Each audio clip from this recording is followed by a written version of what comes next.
Hey, what's up folks, right here. And today I'm gonna show you guys how to do a valve adjustment or valve clearance adjustment, oil change, and oil filter change on a XR650L. These procedures should work for all years of the XR. I think starting from 92 till now, or 93 till now. So you shouldn't have to worry about anything changing up.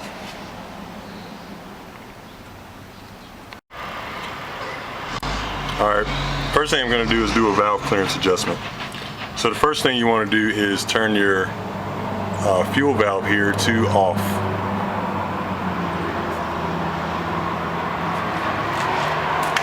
Next thing you want to do is take off your side covers, your seat, and your fuel tank. Alright, for you guys who don't know how to take off your side cover, your seat, or your tank, the side cover has little screws here. You just turn them and they pop right off right there. Your seat, if you look under the seat, you have to kind of look under the rear wheel. It has bolts that are attaching to these little holes here. Just unscrew those and you pull the seat backwards and it'll slide right out.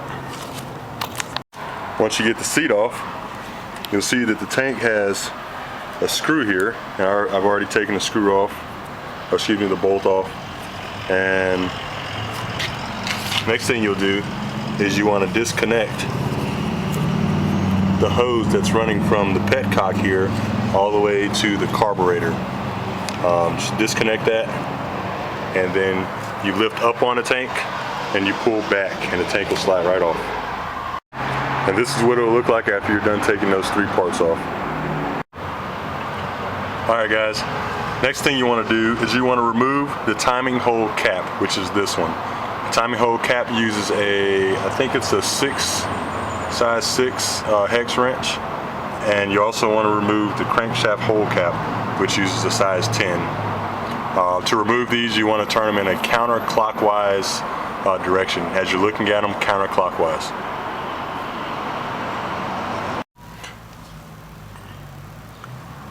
Alright guys, this is what it'll look like after you remove the caps. Now if you look closely, you'll see that they have little rubber gaskets around those. Alright, if those, usually you want to replace them pretty much anytime you open it. They're real cheap, get them from the Honda dealership. Little rubber gaskets. I won't replace them because I think I replaced them about 2,000 miles ago or so. So they still look good to me, so I'm going to keep mine on there.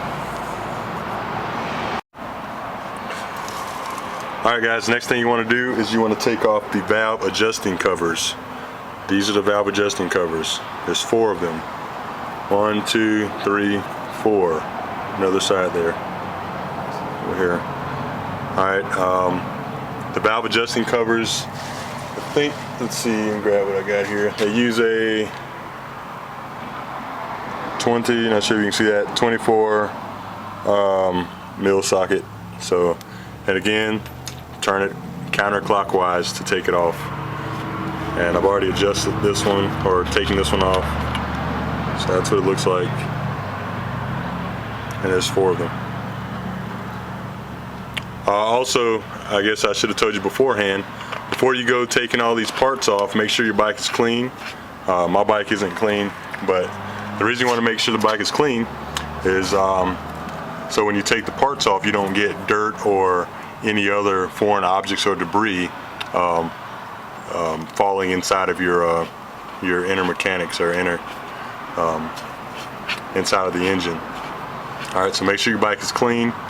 These use size 24 mil socket.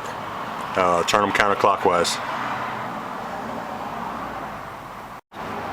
Alright, this is what they should look like after you take your covers off.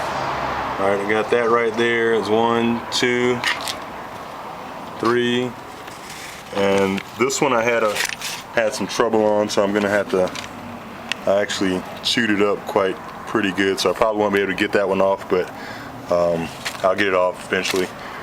But what I'm gonna have to do is get a new one, a new cover, and again, you can buy that at the Honda dealership or or wherever. You can probably go to a junkyard and find one on an old bike. So that's what it should look like.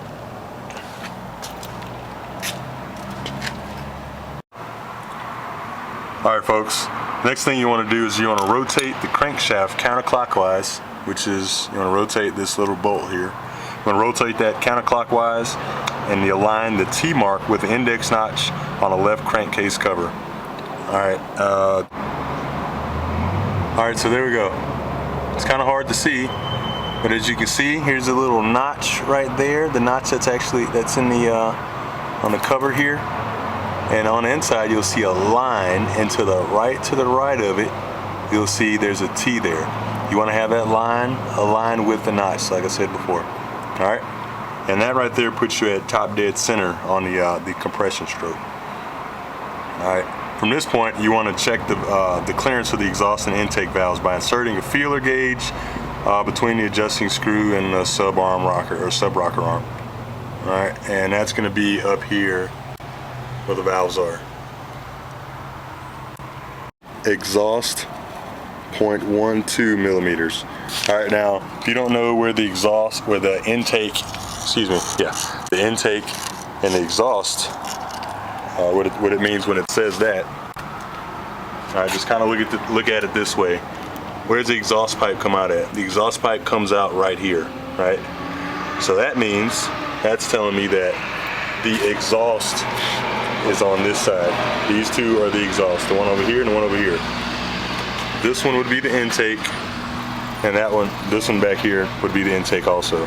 So there's two intakes that are near the rear, and the two exhausts are toward the front tire of the bike. Alright guys, to actually adjust the valve clearance, these are the tools you're going to need.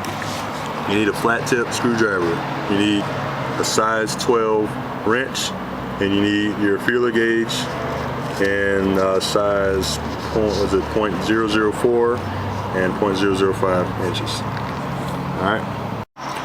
Alright guys, first thing you want to do is you want to take your 12 millimeter wrench and you want to loosen the locking nut, which I've already done. Alright, next thing you want to do is you want to take your feeler gauge and you want to slide it under that nut right there.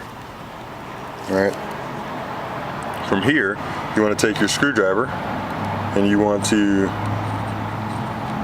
tighten that up until it gets a slight drag, not much, just a slight drag on your feeler gauge here. So you should be able to move your feeler gauge. It shouldn't be stuck in the same position. Slight drag on the feeler gauge, and at that point you want to keep your screwdriver exactly where it's at, being careful not to move it. Take your 12 millimeter socket wrench and you want to tighten this bolt again. That way you tighten it all the way down, the clearance will stay. It'll be stuck at it'll remain at the 0.004 inch clearance. Alright, you want to do that for same procedure for all four, but be sure that the intake is set at 0.004 inch and exhaust is 0.005. Alright guys, so like I said before, you don't want to do any maintenance on your vehicle or on your bike unless you have a shop manual. It looks like I should clean this thing. But you start doing maintenance on your vehicle or bike without a shop manual, it's a good way to start messing things up, messing up your prized possession. Right now I've got a CB1000 Honda 1983. I've got a 2007 ZX10 that is in pieces right now. I'm attempting to make it into a track bike, and I've got the XR650 here, 2007, and I've got manuals for all three bikes.